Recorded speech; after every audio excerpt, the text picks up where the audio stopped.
Olá pessoal, é um prazer fazer parte desse curso, né, onde a gente está aprendendo mais sobre as demências, né, e me coube falar sobre diagnóstico diferencial entre os transtornos do humor e a demência. Eu vou me apresentar, meu nome é Alexandre Lima, eu sou psiquiatra e psicogeriatra, já trabalho com transtorno do humor há bastante tempo e com demência também há quase 20 anos, tá certo? E aí nós vamos entrar nesse assunto que é bastante importante para todos nós. Bom, mesmo a aula sendo entre diferença de humor para demência, o primeiro assunto que nós vamos trabalhar aqui juntos é o delírio. Por quê? Porque o delírio, por definição, representa uma urgência médica, algo que precisa de um tratamento imediato e, portanto, precisa ser reconhecido. Como é que a gente define delírio ou transtorno confusional agudo? É uma disfunção cerebral aguda e irreversível. Tá? Então, em outras palavras, o que acontece? Você tem uma pessoa que, de forma aguda, de uma hora para outra, ela começa a apresentar alterações de comportamento significativas. Tá? Eu costumo dizer, pessoal, com meus pacientes o seguinte, que tudo que acontece muito rápido não deve ter como causa a psiquiatria. Há exceções a essa regra, mas são poucas. Ou seja, se um paciente me liga, um familiar me liga, doutor, a mamãe estava ótima hoje de manhã, mas desde tarde está deitada, confusa, não sabe onde é que está. A nossa primeira conduta não é aumentar antidepressivo, não é rever a medicação, vamos procurar uma causa orgânica, por causa desse início agudo. Uma depressão pode deixar a pessoa mais calada, mais triste? Pode, mas isso acontece de forma insidiosa, ok? Além disso, depressão e transtornos psiquiátricos, e mesmo demências, raramente deixam a pessoa confusa ou desorientada. Então, todos esses sinais nos levam a pensar em um delírio ou estado confusional agudo, tá certo? Então, de novo, importante olhar para a consciência e para a atenção. Se essas estiverem alteradas, isso vai fazer a gente pensar, há algo orgânico acontecendo. Qual é a nossa meta, nosso desejo? É fazer o diagnóstico da forma mais rápida possível e reverter a condição. A gente precisa lembrar que o delírio ele tem um tratamento comportamental atrelado a ele. Por exemplo, você pode usar para tratar o delírio risperidona, se o paciente estiver agitado, Aldol em doses baixas, né? Mas você não está tratando a causa, e sim o comportamento. Então não adianta tratar o comportamento sem buscar o tratamento da causa, certo? Então quais são as manifestações nucleares da consciência e da atenção que acontece no delírio? Certo? Então o paciente tem uma alteração de consciência, tá? Incapacidade de integrar informações. Certo? Aquele paciente que está confuso, a família nota, não doutor, ele está diferente, está confuso, está conseguindo, não fala coisa com coisa, tá? Ele tem déficit de atenção, incapacidade de focar no estímulo, aquele paciente que fica olhando para um lado, olhando para o outro, você fala com ele, ele não presta atenção nem na pergunta inteira, tá? Alguns testes rápidos que a gente pode fazer, bem simples, que podem ajudar. Como, por exemplo, pedir para o paciente contar regressivamente de 20 para 1, tá? Ou nomear os meses em ordem inversa. O paciente vai ter dificuldade, por quê? Porque ele está com a atenção reduzida. Lembrar que as características básicas do delírio, que eu já falei, que ele é de início abrupto, tá certo?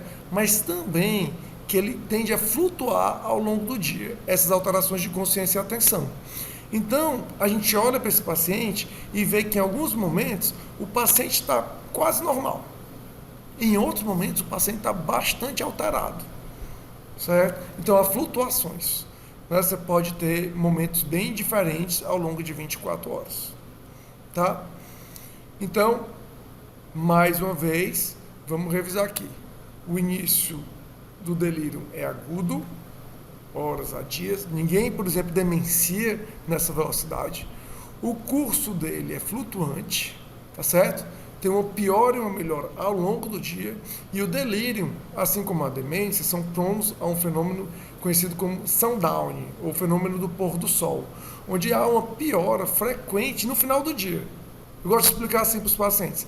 Sabe aquele horário de 5h30 que é ruim de dirigir, 5h30 da tarde, que está escurecendo ali, mas ainda não escureceu e você não está enxergando direito, e quando escurece de vez é até melhor? Esse é um horário difícil para o paciente que tem um acometimento, que não tem o sistema nervoso central funcionando plenamente, caso de um delírio, caso de uma demência, certo? E nesse momento o paciente tende a ficar mais agitado. Tem os fenótipos de apresentação principais do delírio, são 3. Nós temos o delírio hiperativo, onde ele tem uma agitação, hiperalerta, o paciente tem uma motricidade aumentada. Nós temos o delírio hipoativo, esse às vezes lembra uma depressão, mas como se fosse uma depressão mega forte, assim, porque é um paciente muito parado, que não responde, às vezes não tem iniciativa nem, por exemplo, para ir no banheiro, faz xixi na cama, então assim, uma coisa bem paradinha mesmo. E o delírio misto, que a gente pode considerar que é o mais comum, onde ele alterna esses períodos de agitação e de lentificação, né, naquela oscilação que eu disse para vocês, tá bom? O delírio hipoativo, ele muitas vezes é subdiagnosticado, tá? E isso é uma verdade que vocês que estão estudando vão prestar bem atenção, sim, que é o seguinte: a família, ela tende, dentro das várias pressões que uma família tem, a prestar mais atenção em sintomas que causam problemas familiares. Então, por exemplo, no campo da depressão, é comum você ver uma pessoa que ficou... Não, doutor, ele deprimiu, ficou 2 anos dentro de um quarto. Vocês levaram ele para o hospital? Levaram ele para um tratamento? Não. Mas aí agora ele agitou, paciente bipolar, por exemplo. Está em mania há 5 dias, agitado, mexendo todo mundo, e trouxe para cá. Quer dizer, 2 anos dentro do quarto, ninguém fez nada.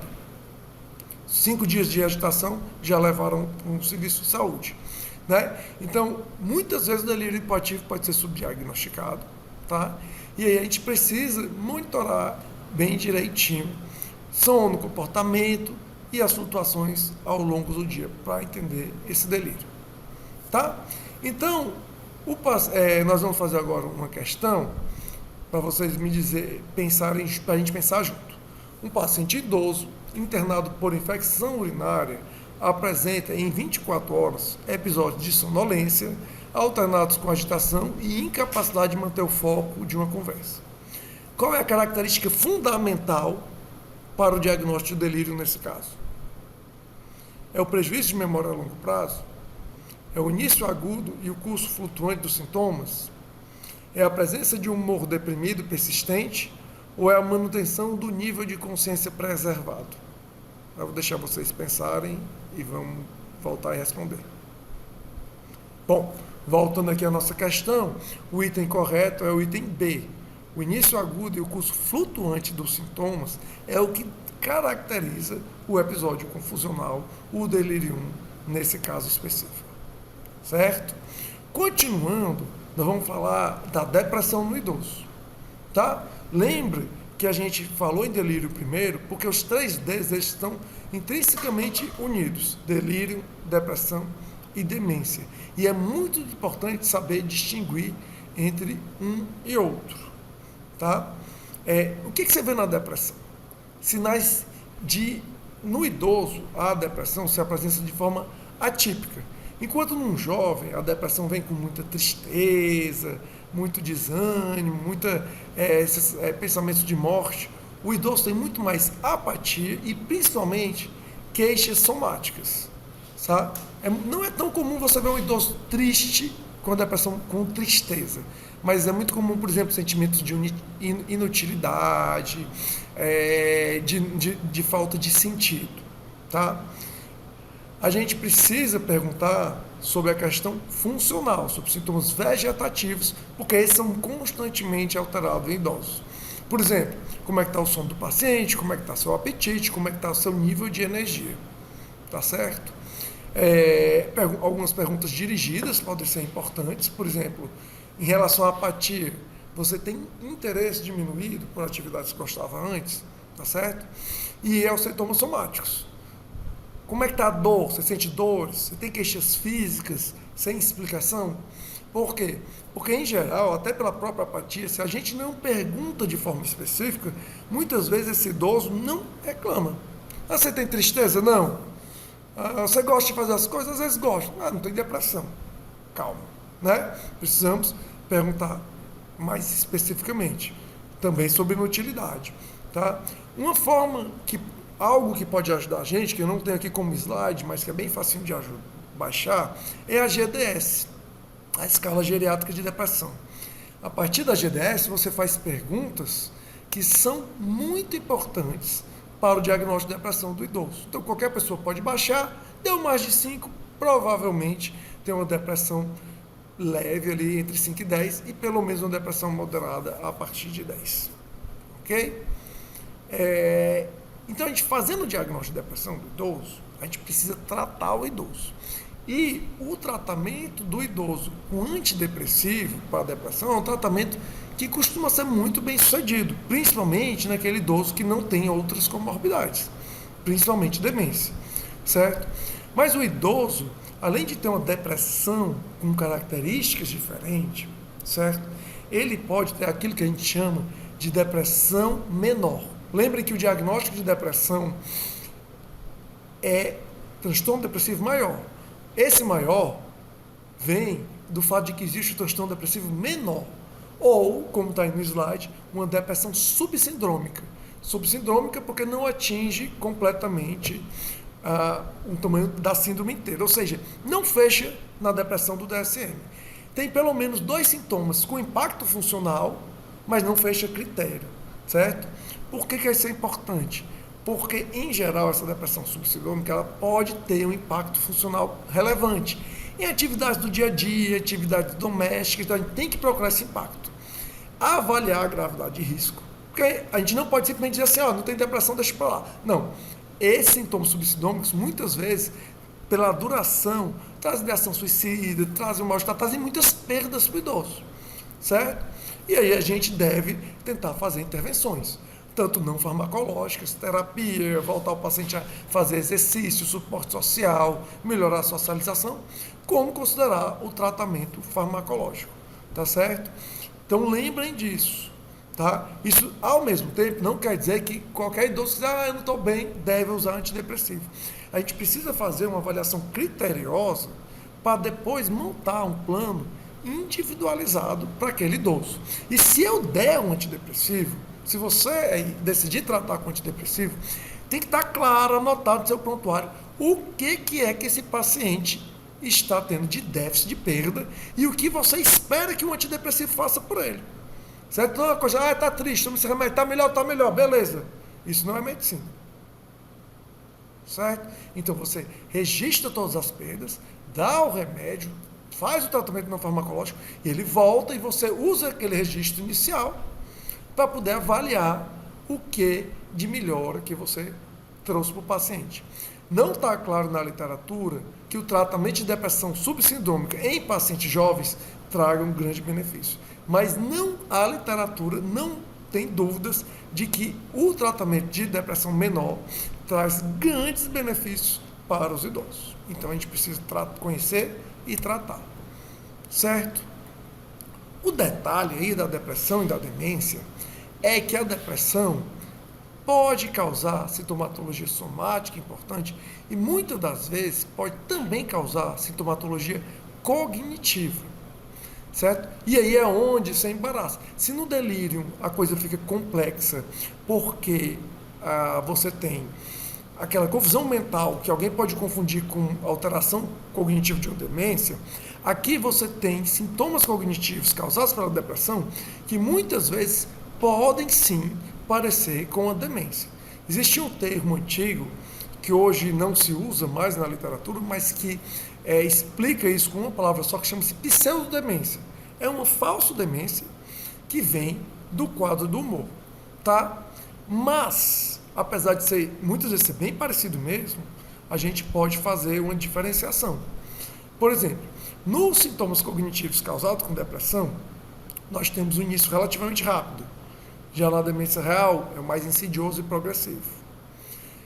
As queixas do paciente deprimido são subjetivas, são intensas, mas os testes não são tão consistentes, né?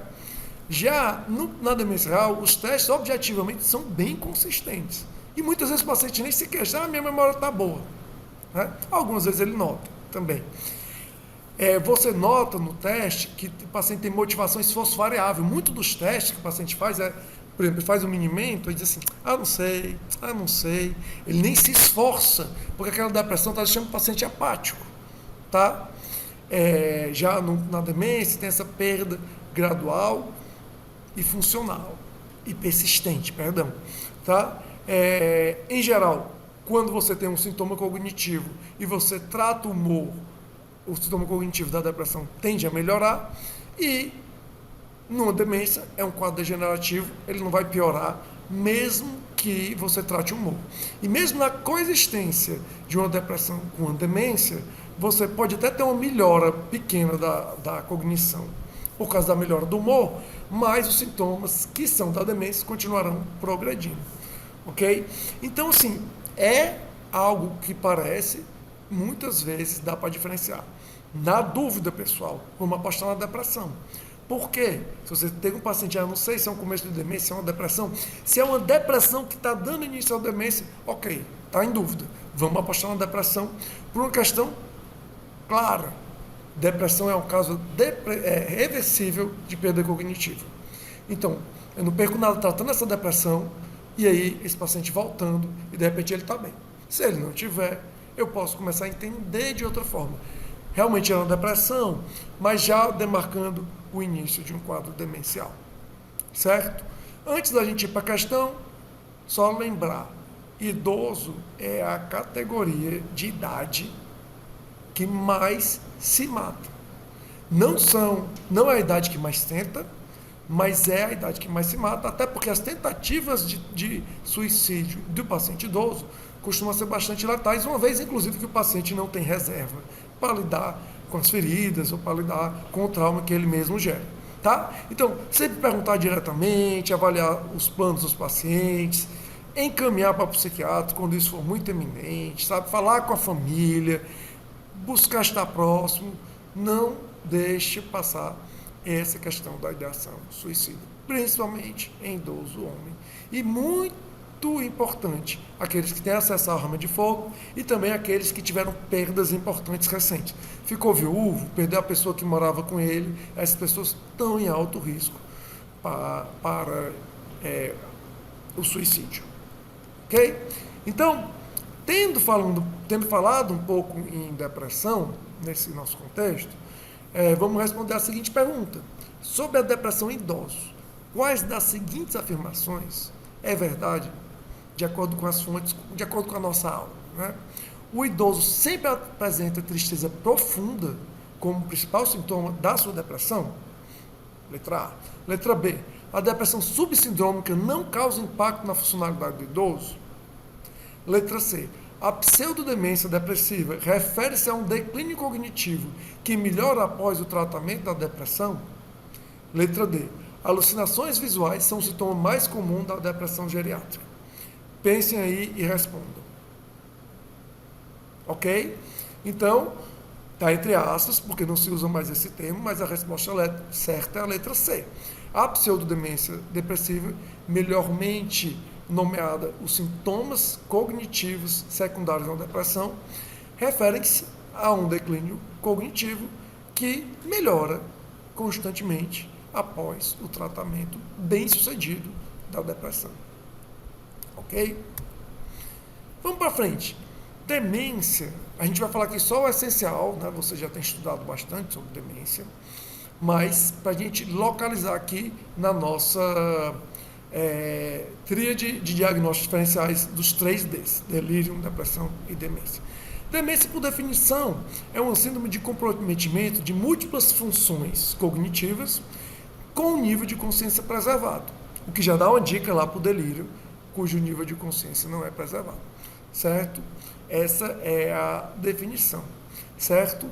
Em geral, você tem um quadro de evolução insidioso, tá certo? Com progressão ao longo dos tempos, é uma doença degenerativa.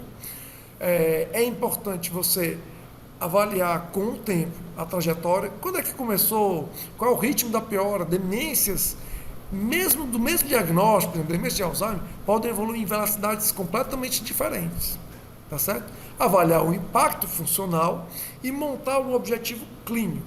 Qual é o seu objetivo clínico? Né? Diferenciar a demência de outras causas, ver se a não tem um quadro depressivo que esteja piorando o quadro, orientar a família precisa saber, isso também é um objetivo clínico, né? Eu até digo que no diagnóstico de demência, a orientação familiar é uma das coisas mais importantes. Você imagina que é uma família levando o seu paciente, o seu familiar amado, de médico em médico, esperando aquele médico que vai resolver.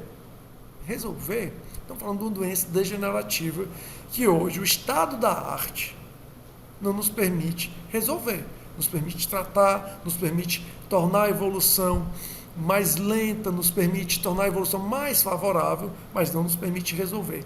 Então, dentro dos objetivos clínicos, conversar com a família é muito importante. Mas o que mais? Tratar a depressão, manter o paciente com níveis glicêmicos, de colesterol bons, fazer o tratamento da doença da demência específico, caso a demência que ele tenha tratamento, como é o caso de Alzheimer, tem que se fazer todos esses objetivos clínicos. Tá? Os sintomas neuropsiquiátricos das demências precisam ser reconhecidos e ter o seu impacto reconhecido. Então, você vai ver aqui que nós temos sintomas que são da demência e que também são comuns à depressão. Um deles, talvez o principal, mais comum, é a apatia. A apatia é um sintoma extremamente comum, né? Como eu já falei, né? A pessoa com demência ela não se sente ativamente triste, mas ela simplesmente não tem iniciativa, não tem vontade de fazer as coisas. Se você deixar ela ali paradinha, ela fica quieta, sem queixas, né? Esse é um sintoma muito frequente de demência. E quando essa apatia secundária é uma demência e não uma depressão, pode botar antidepressivo à vontade, sim. Não no sentido que você deva fazer isso, mas no sentido de que se você pode colocar antidepressivo, não vai haver melhora, porque o processo é outro, é neurodegenerativo, é de perda. Tá? Outro sinônimo neuropsiquiátrico importante é a agressividade, tá certo? Mais comuns em fases avançadas. Mas o paciente pode ter delírios e crenças, né? Pacientes com Alzheimer, por exemplo, às vezes pensam que estão sendo roubados, né? Porque perdem as coisas, mas não lembram que perderam, não tem o insight, então, estão me roubando, ou então assim, tem uma pessoa fazendo algum tipo de coisa para me prejudicar, são delírios comuns, tá? Alguns tipos de demência podem ter alucinações visuais, né? Isso é muito comum em Lewy, mas pode acontecer em outras demências, certo?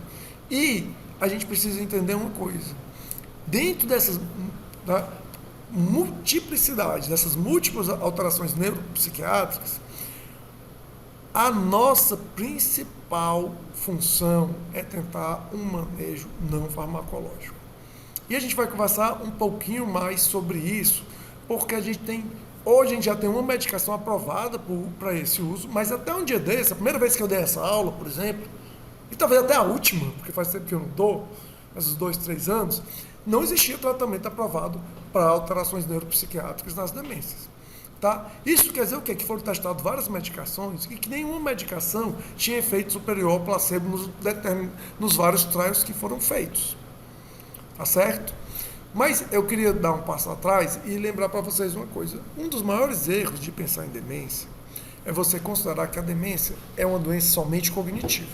Então, às vezes, a gente vai explicar a demência para um familiar do paciente e diz assim, olha, não, aqui nesse quadro, seu familiar, né, seu pai, sua mãe vai ficar cada vez com a memória pior, até uma hora que a memória vai ficar bem ruinzinha, ele vai ter dificuldade de reconhecer todo mundo e tal, dando a entender que nós estamos num quadro que é apenas cognitivo. Ora, existe uma perda, uma neurodegeneração, né, e dependendo da demência, em partes diferentes do cérebro, mas o cérebro ele é um todo, então, eventualmente, você vai ter um comprometimento do comportamento, ou seja, tem que falar em cognição e comportamento desde o princípio. Doutor, toda demência tem problemas comportamentais graves? Não, muitas não têm. Muitas chegam então até um estado da apatia, sem nunca passar por um estado de agressividade e agitação. Mas outras já começam agressivas e vão agressivas o tempo todo. Então a gente precisa entender demência dentro desse duplo eixo, certo? E aí a gente faz essa nossa primeira diferenciação assim mais clássica. Demência para um lado, delírio para o outro. Por exemplo, doença de Alzheimer. Como é que está a atenção em uma e outra? Na doença de Alzheimer, preservada até a fase tardia.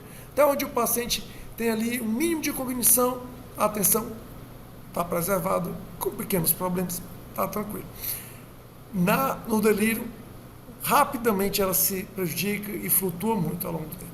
A consciência, mesmo jeito, mantida nos estados iniciais, está no estado moderado. Consciência do delírio, rapidamente fica comprometido. O início temporal da demência, progressivo, ao longo de meses ou anos. Início do delírio, rápido, agudo, horas a dias. Certo? Então, já aproveitando essa temática aí, qual é a característica fundamental para distinguir delírio e demência nos estágios iniciais? Letra A, seria a presença de delírios persecutórios. O paciente está sentindo que alguém quer fazer alguma coisa com ele. Seria B, a consciência preservada na demência, vezes a consciência alterada no delírio. C, a reversibilidade total dos sintomas de demência. Ou D, a ocorrência de quedas frequentes. Qual dessas é a característica fundamental para distinguir demência de delírio? Pensem aí e respondam. Bem, voltando, né, assim a gente já conversou bastante, já está até repetitivo isso, que a consciência preservada na demência versus alterados no delírio é a característica mais importante, fundamental, para distinguir uma coisa da outra.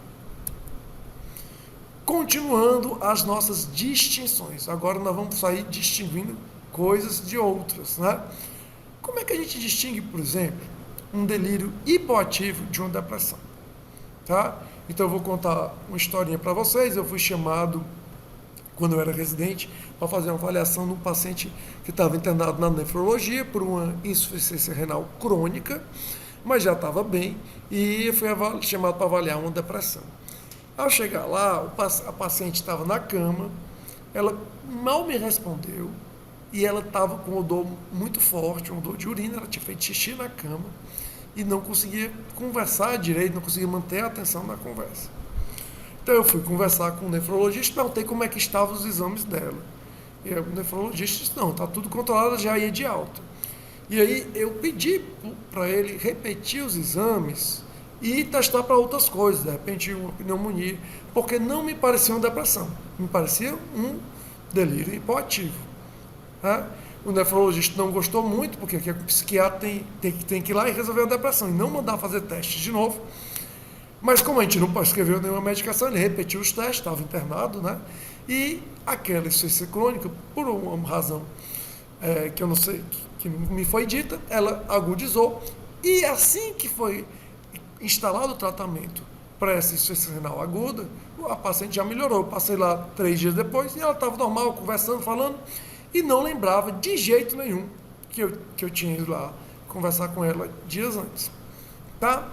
Então, isso é muito clássico dessa distinção que a gente vai fazer. Por quê? Porque ambos têm lentificação psicomotora e de diminuição na iniciativa, tanto o delírio como a depressão. Mas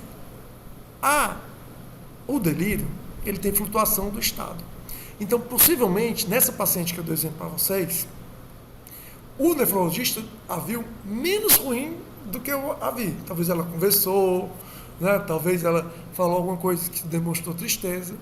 E talvez eu mesmo, se tivesse sido outro dia, ou outro horário, teria visto aquela pessoa diferente. Por quê? Porque o quadro flutua. Certo? Já labilidade emocional, que não é uma flutuação do quadro geral, mas sim uma oscilação do afeto, também pode favorecer o delírio em relação à depressão. Certo? A cronologia, nisso eu já falei, né? O contexto e a abordagem clínica. Tá? Lembrar assim que o contexto de demência é muito importante. Demência, ela aumenta o risco de delírio, certo? e aumenta também o risco de depressão.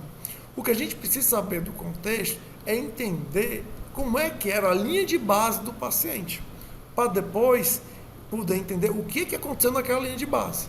Porque se o paciente já está, por exemplo, numa depressão, numa demência de moderada avançada e já é bem hipoativo, e aquilo só intensificou um pouquinho, é diferente de você ter um paciente que é totalmente sadio, no sentido de. Não, sadio que eu quis dizer assim, um paciente que não é apático, não é parado, de repente fica. Então a gente precisa conhecer o contexto do quadro de base, caso o paciente tenha uma demência. Tá? E aí, por quê? Porque o delírio sobreposto à demência tem implicações prognósticas, certo? Qual a implicação prognóstica? Por exemplo, isso é clássico, ele acelera o risco do declínio cognitivo. Então, uma pessoa com demência está evoluindo assim, curvinha para baixo. Quando ela tem um delírio, ela faz uma queda brusca, depois recupera um pouquinho, mas ela não chega na curva de novo e começa a descer. Quanto mais tempo esse delírio durar, quanto mais tempo a gente demorar para tratar, maior é a aceleração do declínio cognitivo da demência, certo? Pessoas com demência também necessitam de maior suporte, precisam de monitorização. A reabilitação tem que ser mais intensa, a gente precisa maximizar logo a recuperação funcional. Qualquer pessoa idosa que precisar de reabilitação, ela precisa daquilo, vamos dizer assim, com mais urgência do que uma pessoa jovem, porque o risco de perda a longo prazo daquela função é muito grande. Mas quando tem uma demência, isso ganha um outro patamar de importância, certo? Então, reconhecer um delírio sobreposto a uma demência é muito, muito importante para a gente mexer no manejo e fazer planejamentos para a demência, certo? Agora, um delírio também pode se confundir, no meu caso especificamente, com a psicose primária. Será que aquele meu paciente está desenvolvendo, por exemplo, esquizofrenia? E aí, é muito importante entender que não, que é bastante diferente. Por exemplo, no delírio as alucinações tendem a ser visuais. Na esquizofrenia, ou qualquer psicose primária, tendem a ser auditivas. No delírio, tem flutuações de consciência e atenção, certo? Na psicose, não. Já disse para vocês, psiquiatria, em raríssimos casos, altera consciência. Praticamente nunca. Então, a consciência é preservada, tá certo?